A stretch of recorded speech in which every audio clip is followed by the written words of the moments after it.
Next summer, Alcibiades sailed to Argos with 20 ships and seized 300 Argive citizens who were still suspected of being pro-Spartan. These were put by the Athenians into the nearby islands under Athenian control. The Athenians also made an expedition against the island of Melos. They had 30 of their own ships, 6 from Chios and 2 from Lesbos, 200 hoplites, 300 archers, and 20 mounted archers, all from Athens, and about 500 hoplites from the Allies and the Islanders. The Melians are a colony from Sparta. They had refused to join the Athenian Empire like the other islanders, and at first had remained neutral without helping either side.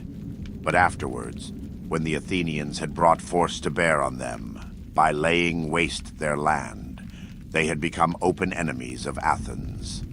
Now the generals Cleomedes, the son of Lycomedes, and Theseus, the son of Tisimachus, encamped with the above force in Melian territory, and, before doing any harm to the land, first of all sent representatives to negotiate.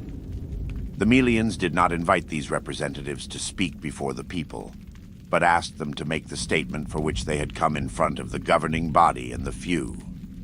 The Athenian representatives then spoke as follows. So we are not to speak before the people, no doubt in case the mass of the people should hear once and for all, and without interruption, an argument from us, which is both persuasive and incontrovertible, and should so be led astray. This, we realize, is your motive in bringing us here, to speak before the few. Now suppose that you who sit here should make assurance doubly sure. Suppose that you, too, should refrain from dealing with every point in detail in a set speech, and should instead interrupt us whenever we say something controversial, and deal with that before going on to the next point. Tell us first whether you approve of this suggestion of ours. The Council of the Melians replied as follows. No one can object to each of us putting forward our own views in a calm atmosphere. That is perfectly reasonable. What is scarcely consistent with such a proposal is the present threat, indeed the certainty, of your making war on us. We see that you have come prepared to judge the argument yourselves, and that the likely end of it all will be either war, if we prove that we are in the right, and so refuse to surrender, or else slavery. Athenians, if you are going to spend the time in enumerating your suspicions about the future, or if you have met here for any other reason, except to look the facts in the face and on the basis of these facts, to consider how you can save your city from destruction, there is no point in our going on with this discussion. If, however, you will do as we suggest, then we will speak on. Melians, it is natural and understandable that people who are placed as we are should have recourse to all kinds of arguments and different points of view.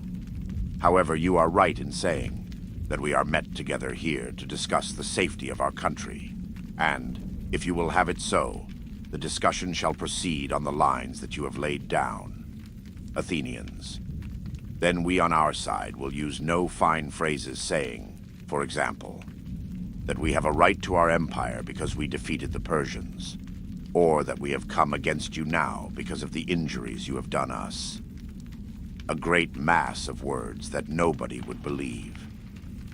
And we ask you on your side not to imagine that you will influence us by saying that you, though a colony of Sparta, have not joined Sparta in the war, or that you have never done us any harm. Instead, we recommend that you should try to get what it is possible for you to get, taking into consideration what we both really do think.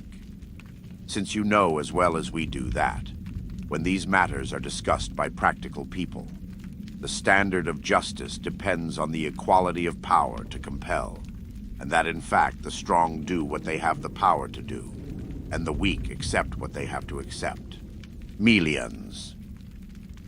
Then in our view, since you force us to leave justice out of account, and to confine ourselves to self-interest, in our view, it is at any rate useful that you should not destroy a principle that is to the general good of all men, namely, that in the case of all who fall into danger, there should be such a thing as fair play and just dealing, and that such people should be allowed to use and to profit by arguments that fail short of a mathematical accuracy. And this is a principle which affects you as much as anybody, since your own fall would be visited by the most terrible vengeance and would be an example to the world. Athenians, as for us, even assuming that our empire does come to an end, we are not despondent about what would happen next. One is not so much frightened of being conquered by a power which rules over others, as Sparta does. Not that we are concerned with Sparta now, as of what would happen if a ruling power is attacked and defeated by its own subjects. So far as this point is concerned, you can leave it to us to face the risks involved. What we shall do now is to show you that it is for the good of our own empire that we are here, and that it is for the preservation of your city that we shall say what we are going to say. We do not want any trouble in bringing you into our empire, and we want you to be spared for the good both of yourselves and of ourselves, Melians. And how could it be just as good for us to be the slaves as for you to be the masters? Athenians, you, by giving in, would save yourselves from disaster.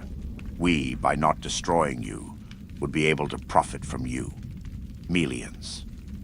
So you would not agree to our being neutral, friends instead of enemies, but allies of neither side. Athenians. No, because it is not so, much your hostility that injure Zeus. It is rather the case that, if we were on friendly terms with you, our subjects would regard that as a sign of weakness in us, whereas your hatred is evidence of our power. Melians. Is that your subjects' idea of fair play? That no distinction should be made between people who are quite unconnected with you and people who are mostly your own colonists, or else rebels whom you have conquered? Athenians. So far as right and wrong are concerned, they think that there is no difference between the two, that those who still preserve their independence do so because they are strong, and that if we fail to attack them, it is because we are afraid. So that by conquering you, we shall increase not only the size, but the security of our empire. We rule the sea, and you are islanders, and weaker islanders too than the others. It is therefore particularly important that you should not escape. Melians. But do you think there is no security for you in what we suggest? For here again, since you will not let us mention justice, but tell us to give in to your interests, we, too, must tell you what our interests are. And if ours happen to coincide, we must try to persuade you of the fact. Is it not certain that you will make enemies of all states who are at present neutral when they see what is happening here, and naturally conclude that in course of time, you will attack them too? Does not this mean that you are strengthening the enemies you have already, and are forcing others to become your enemies, even against their intentions and their inclinations? Athenians. As a matter of fact, we are not so much frightened of states on the continent. They have their liberty, and this means that it will be a long time before they begin to take precautions against us. We are more concerned about islanders like yourselves, who are still unsubdued, or subjects who have already become embittered by the constraint which our empire imposes on them. These are the people who are most likely to act in a reckless manner, and to bring themselves and us, too, into the most obvious danger. Melians. Then surely, if such hazards are taken by you to keep your empire and by your subjects to escape from it, we who are still free would show ourselves great cowards and weaklings if we failed to face everything that comes rather than submit to slavery. Athenians. No, not if you are sensible. This is no fair fight, with honor on one side and shame on the other. It is rather a question of saving your lives and not resisting those who are far too strong for you. Melians. Yet we know that in war fortune sometimes makes the odds more level than could be expected. from the difference in numbers of the two sides. And if we surrender, then all our hope is lost at once. Whereas, so long as we remain in action, there is still a hope that we may yet stand upright. Athenians, hope, that comforter in danger.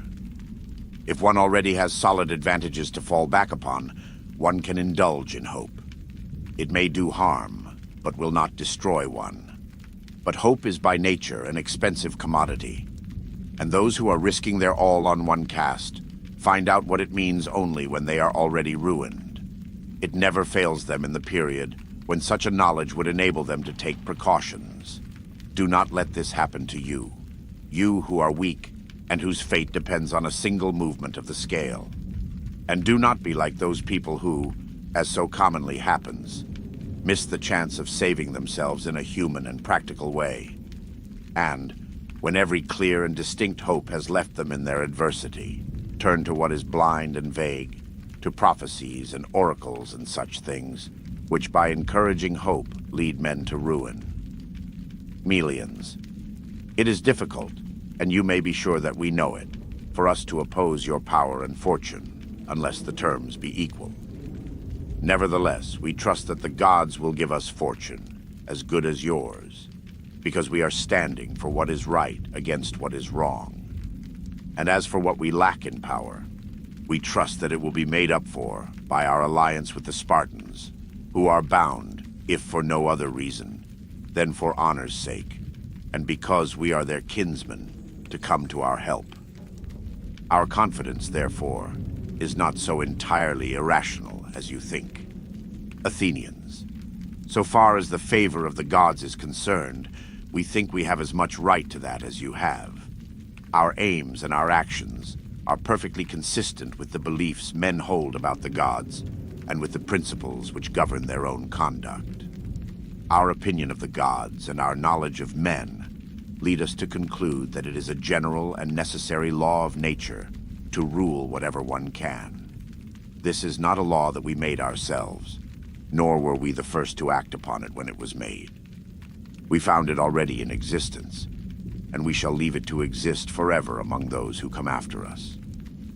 We are merely acting in accordance with it, and we know that you or anybody else with the same power as ours would be acting in precisely the same way.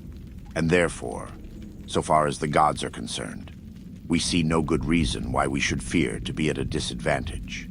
But with regard to your views about Sparta and your confidence that she, out of a sense of honor, will come to your aid, we must say that we congratulate you on your simplicity, but do not envy you your folly. In matters that concern themselves or their own constitution, the Spartans are quite remarkably good. As for their relations with others, that is a long story, but it can be expressed shortly and clearly by saying that of all people we know, the Spartans are most conspicuous for believing that what they like doing is honorable and what suits their interests is just. And this kind of attitude is not going to be of much help to you in your absurd quest for safety at the moment. Melians. But this is the very point where we can feel most sure. Their own self-interest will make them refuse to betray their own colonists, the Melians, for that would mean losing the confidence of their friends among the Hellenes and doing good to their enemies. Athenians, you seem to forget that if one follows one's self-interest, one wants to be safe, whereas the path of justice and honor involves one in danger. And, where danger is concerned, the Spartans are not, as a rule, very venturesome. Melians.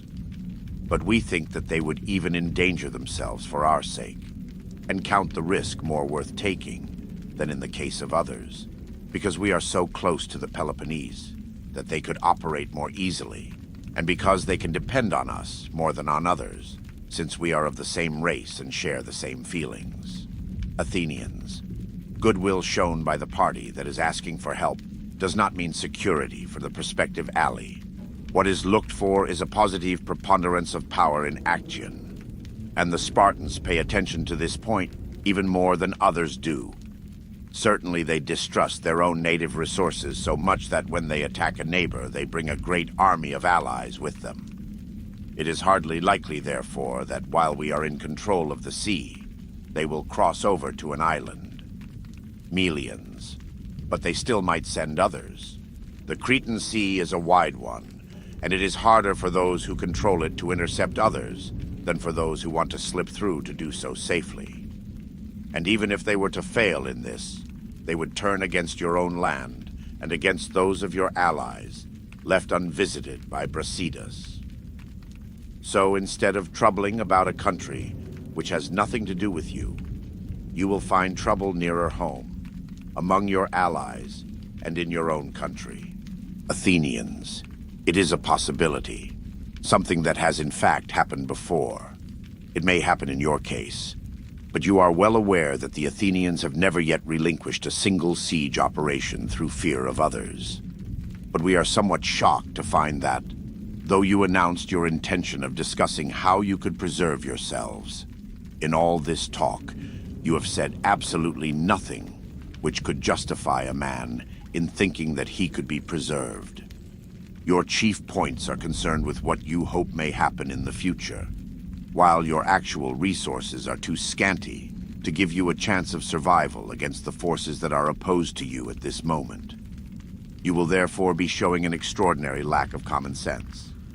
If, after you have asked us to retire from this meeting, you still fail to reach a conclusion wiser than anything you have mentioned so far, do not be led astray by a false sense of honor, a thing which often brings men to ruin when they are faced with an obvious danger that somehow affects their pride. For in many cases, men have still been able to see the dangers ahead of them. But this thing called dishonor, this word, by its own force of seduction, has drawn them into a state where they have surrendered to an idea, while in fact they have fallen voluntarily into irrevocable disaster. In dishonor that is all the more dishonorable, because it has come to them from their own folly, rather than their misfortune. You, if you take the right view, will be careful to avoid this. You will see that there is nothing disgraceful in giving way to the greatest city in Hellas when she is offering you such reasonable terms.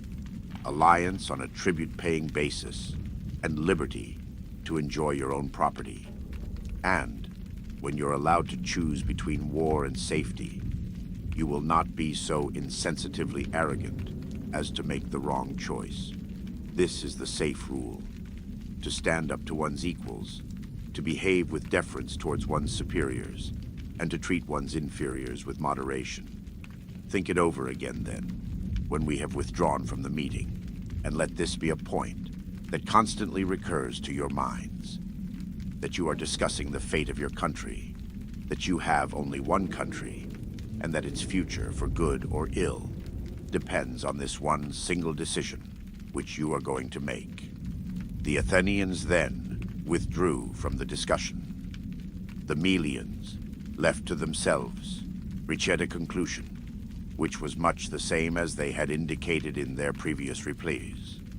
Their answer was as follows: Our decision, Athenians, is just the same as it was at first. We are not prepared to give up in a short moment the liberty which our city has enjoyed from its foundation for 700 years. We put our trust in the fortune that the gods will send, and which has saved us up to now, and in the help of men, that is, of the Spartans. And so we shall try to save ourselves. But we invite you to allow us to be friends of yours and enemies to neither side, to make a treaty which shall be agreeable to both you and us, and so to leave our country. The Melians made this reply, and the Athenians, just as they were breaking off the discussion, said, Well, at any rate, judging from this decision of yours, you seem to us quite unique in your ability to consider the future as something more certain than what is before your ease, and to see uncertainties as realities, simply because you would like them to be so. As you have staked most on and trusted most in Spartans, luck, and hopes, so in all these you will find yourselves most completely deluded. The Athenian representatives then went back to the army, and the Athenian generals, finding that the Melians would not submit, immediately commenced hostilities, and built a wall completely round the city of Melos, dividing the work out among the various states. Later, they left behind a garrison of some of their own and some allied troops to blockade the place by land and sea, and with the greater part of their army returned home. The force left behind stayed on and continued with the siege. About this same time, the Melians again captured another part of the Athenian lines, where there were only a few of the garrison on guard. As a result of this, another force came out afterward from Athens under the command of Philocrates, the son of Demeas. Siege operations were now carried on vigorously, and, as there was also some treachery from inside, the Melians surrendered unconditionally to the Athenians, who put to death all the men of military age whom they took, and sold the women and children as slaves. Melos itself they took over for themselves, sending out later a colony of 500 men.